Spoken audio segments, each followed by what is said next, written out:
እንኳን ለመልአኩ ቅዱስ ገብርኤል ወርሃዊ በዓል በሰላም አደረሳችሁ። ይህ ቻሌንጅ ብዙዎቻችሁ ስትጠብቁት ነበረ። የዘማሪ ገብረ ዮሐንስ ቻሌንጅ የመኪና የቤት የሹፌር ቻሌንጅ ማለት ነው። እንግዲህ አሁን ዘማሪ ገብረ ዮሐንስ እታች እየጠበቀን ያለው እንደዚህ አይነት አቀባበልም እያደረግንለት እንገኛለን ማለት ነው። በጣም ደስ ብሎኛል። ደስ ነው የሚለው። እህት ያለች ልጅ ያለች በጣም ነው ደስ የሚለው። አሁን እንሂድና እንቀበለው። መጀመሪያ ግን ድባቡ ላሳያችሁ ፈልጋለሁ። ተመልከቱት እንዴት እንደሚያምር አሳያችሁ። ናፊ ይዞርክ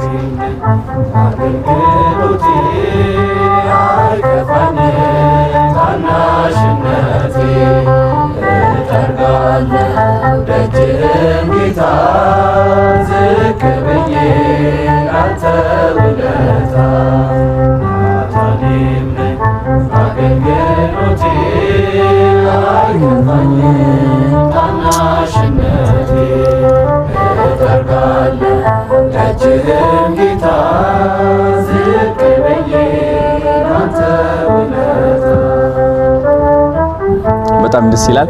አሁን ዘማሪ ገብረ ዮሐንስን ወደ ታች ሄደን እንቀበለዋለን ማለት ነው። ተዘጋጁ። ሌትስ ጎ።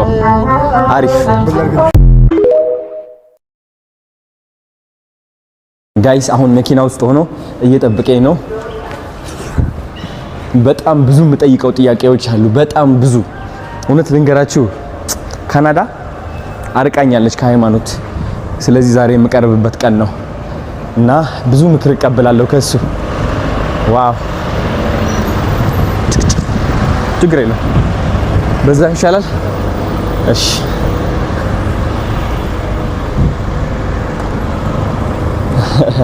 የኔም ሄሎ፣ ሰላም ሰላም፣ እንዴት ነው? ደህና ነው ወይ? እንደምን አለን? ደህና ነው ወይ? ባህል ለብስኩት ታዲያስ በጣም ደስ ብሎኛል ስላገኘው። አምሮብሃል፣ በጣም አምሮብሃል። ማች አድርገናል፣ ኦልሞስት ማች አድርገናል። እንዴት ነው አየህ? የኔ አባት በጣም ስላገኘው ደስ ብሎኛል። በጣም የኔ አባት እኔም ደስ ብሎኛል። የኔ አባት ቴንክ ዩ። ችግር የለም አለች አንሻታለሁ። እቺ ነገር የኔ ጌጥ ናት ታውቃለህ? አይትኛዋ ሚስቲኪ ሁሉ የሚያዝ ወዳለሁ። አረ ብቻ ያው እቺ ለውበት የደረጀ ቻው ለባህልስ አብራ የመጣች ታምራለች። ያው አልፎ አልፎ የምትያለሽ። አረ አዎ እኔ እቺን መያዜ እንደው ለግብአቱ የሚረብሽ ካለ በስተቀር አረ አይረብሽም፣ ምንም ነገር አይረብሽም። ታምራለች። ሙከራ አንድ ሁለት የደንብ ይሰማል። ካሜራማን ይሰማል ወይ? ሰላም እያለ ነው ነበር። ይሰማል በድምጽ የኔ አባት ደረጃ አለች። እሺ አይሰማም፣ እኔ አይሰማም። እያደረቀሽ ነው። ይሄ ሰፈር ባል አሪፍ 22 ነው ያለ ነው። እቺን ያዝኳት እንዳልኩ ይሄ ግንዛቤ መስጠት አለበት። ዋይት ኬን ሚዝ ብላይንድ ይሄ አሁን እንደ ቅንጦት ነው እኛ ሀገር የሚታየው። አረ አያት አሁን ተዘረጋች። እስኪ ዋው ነጭ ነች። በቃ ይሄ በደንብ ስታንዳርድ የጠበቀ ይሄ ግን ከቢሮ አንጻር ይሄ አሁን አንድ አያት አሁን ይሄ ለግንዛቤ የሆነች ዘንድ ነው። እቺን ያስኳት ግን እቃው ሲፈጠር ለውበት ያምራል በጣም ለውበት ስለሆነ እንጂ የታችኛዋ ደግሞ ቀይ ነች። ይሄ አሁን ወደ ኤሌቬተር እየገባልኝ ኤሌቬተር እንኳን ነው ቆየ በጣም ሲና ወይ ጉድ ትንሽ እዚህ አጠር ትላለችና ዝቅ ብለህ ግባሽ። እዚህ ጋር ደግሞ ደረጃ አለች። አጠር አሪፍ እህት ያለች ልጄም አለች። ዘማሪዎች አሉ። ልጅ አለ? አዎ እንግዲህ ማን ስሟ? እህቴ ሄሊና ትባላለች። ልጄ ደግሞ አክበረት ትባላለች።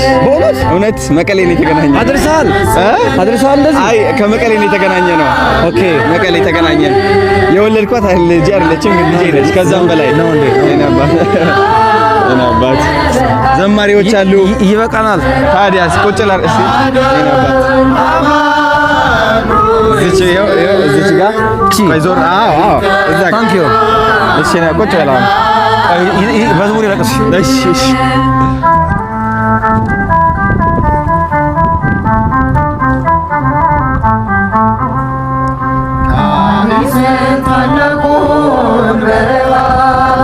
ፈሮንን ጌታዬ የጸናው ስም ነው አምላኬ የጸናው ስም ነው ድል አለ በስም ድል አለ በቃል ድል አለ በስም ድል አለ በቃል ተራራው ይናዳል አማኑኤል ስለ ባህር ይከፈላል መድኃኔዓለም ስለ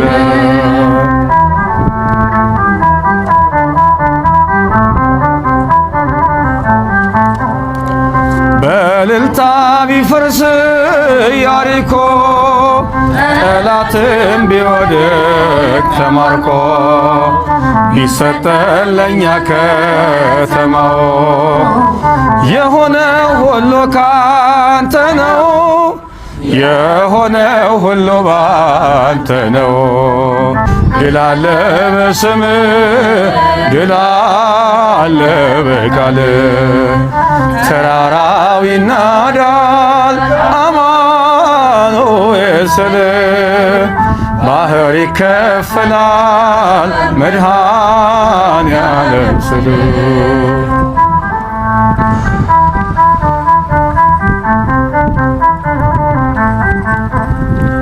ከክፋት ሁሉ ብናመልጥ የማራ ውሃ ቢጣፍጥ ብንበላም እናንተ ሰማይ ስለሆንክ ነው አዶናይ ስለሆንክ ነው ሁሉን ቻይ ድል አለ በስምህ ድል አለ በቃልህ ድል አለ በስምህ ድል አለ በቃልህ ተራራው ይናዳል አማኑኤል ስለ ባህር ይከፈላል መድኃኔዓለም ስለ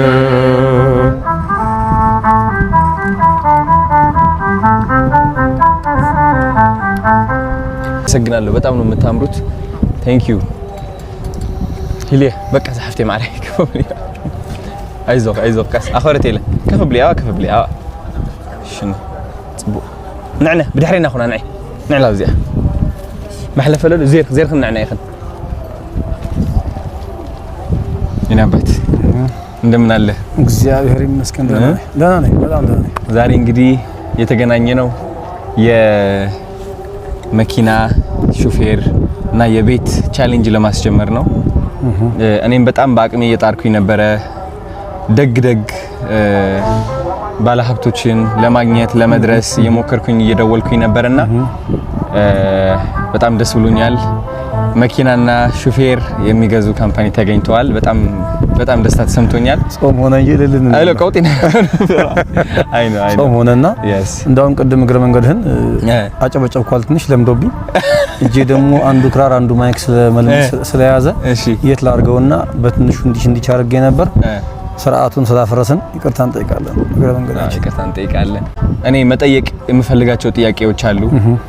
ምክንያቱም ካናዳ ነበርኩኝ ለ7 ዓመት ሙሉ ውጭ ሀገር። ወደ ካናዳ ስትወጣ ደግሞ የሚያጋጥሙ ነገሮች አሉ። ስፔሻሊ እንደ አንድ ወጣት ወደ ሱስ ትገባለህ፣ ወደ ብቸኝነት ትገባለህ፣ ከቤተሰብህ ትርቃለህ፣ ጭንቀት አለ፣ ብዙ ነገር ያጋጥማልና ህይወት በጣም ትፈትናለች። እንግዲህ እኔ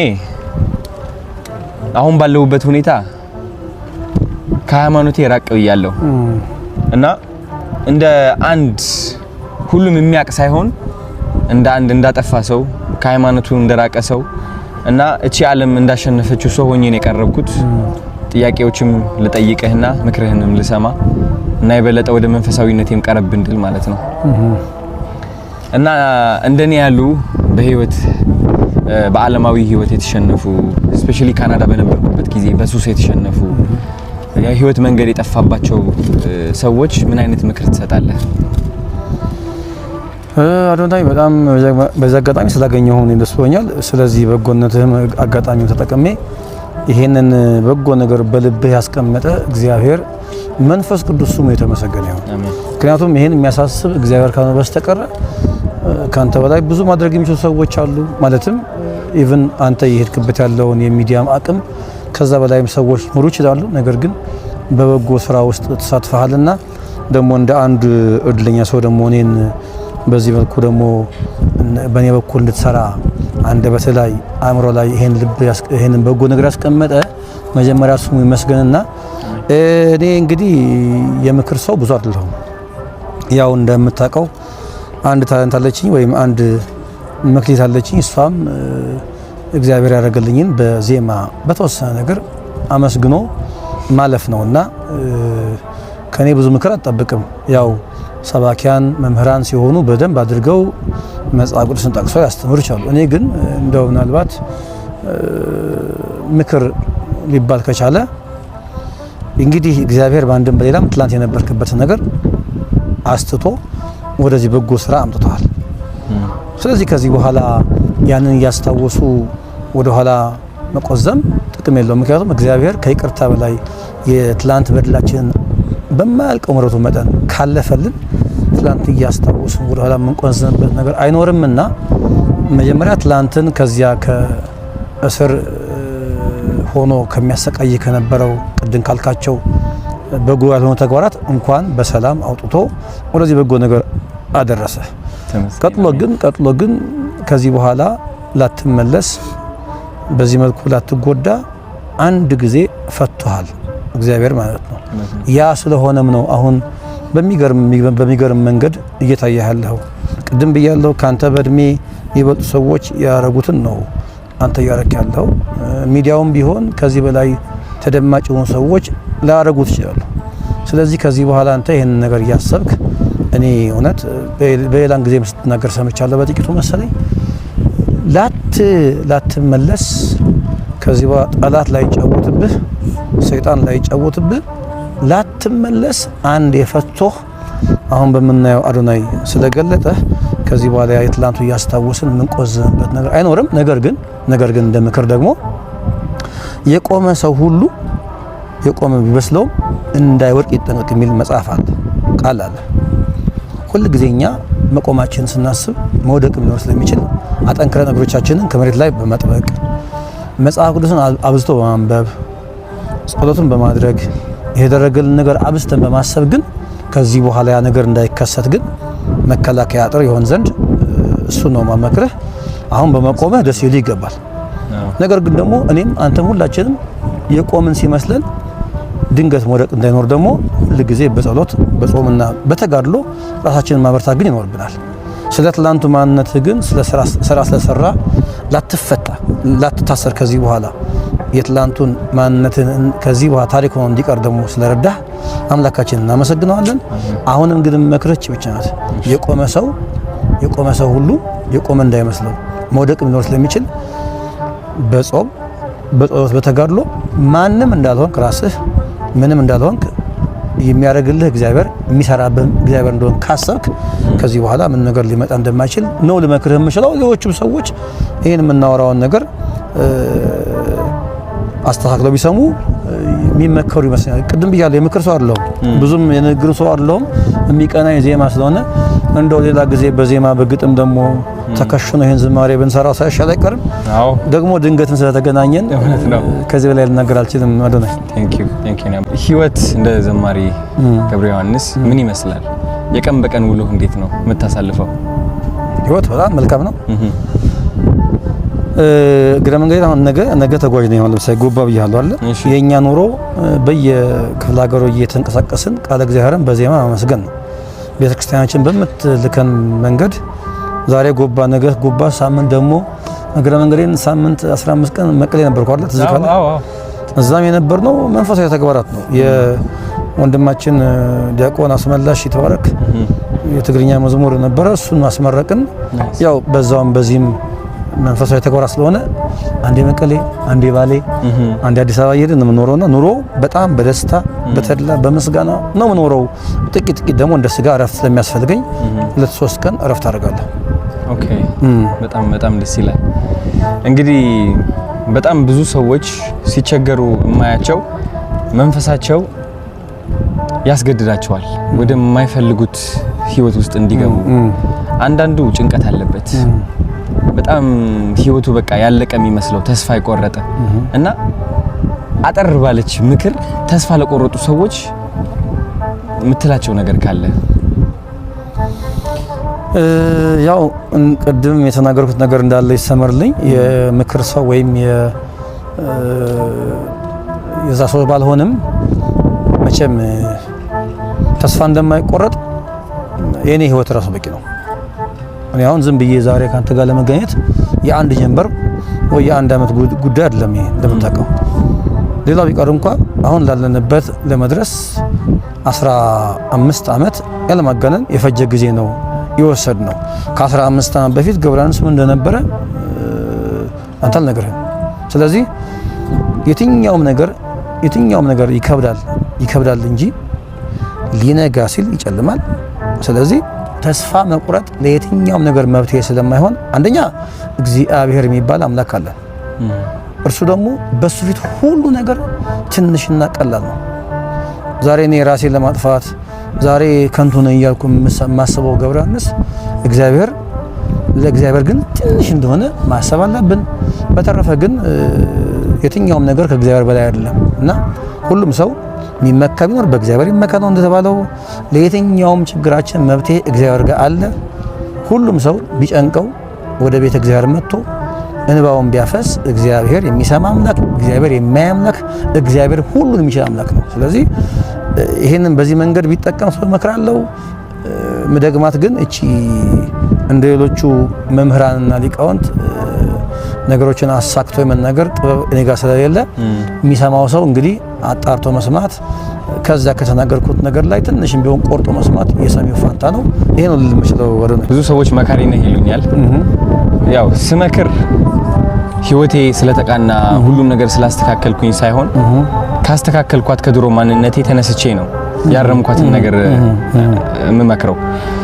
እናም ያንተ ምክሮች ደግሞ በንግግር ብቻ ሳይሆን በመዝሙርም በጣም ብዙ ሰዎች አክመሃል መንፈሳቸው እና በጣም ትልቅ መካሪ ነህ ልልህ ፈልጋለሁ። በኔ መነጽር በብዙ ኢትዮጵያውያን መነጽርም እና አንዲት ጥያቄ ደግሞ በህይወትህ በጣም ከባድ የምትላት ቀን መቼ ነች? ስለዛች ቀን ብትነግረን በጣም ደስ ይለኛል። እውነት ነው ማሏሽህ። አሁን ወዳለሁበት ገብረሃንስ ወደ መዝሙር ዓለም ለመሻገር የሄድኩባቸው ሁኔታዎች አሉ። አሁን እኔ ወደ ኋላ ተመልሼ አማርኛ ያፍታታው አልነግርህም፣ ታውቀዋለህ። ከ12ኛ ክፍል ሲኤልሲ ውጤት በኋላ የነበረው ህይወት በጣም ከባድ ነበር። እኛ የመንግስት ተማሪዎች ነን እንደምታውቀው የነበር ነው እና በዛን ጊዜ እኛ መንግስት ጋር ስለምንኖር ስንበላም ስንጠጣም ከመንግስት ተመድቦ የሚመጣው ባጀት ነው የምንኖረው። ከዛ በኋላ ያ ነገር ሲቆም ግራቀም ጨለማ ይሆንብሃል እና እኔ ዛን ጊዜ ዋጋ ለመክፈል የሄድኩባቸው መንገዶች ነበሩ።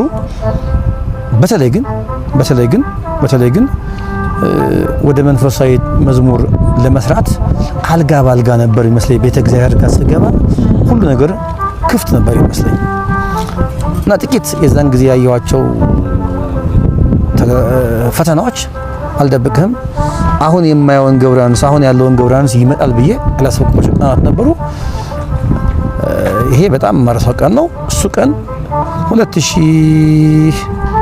2002 ላይ በስላይ ይሄ ያ አመት ለኔ በጣም ከባድ አመት ነበር።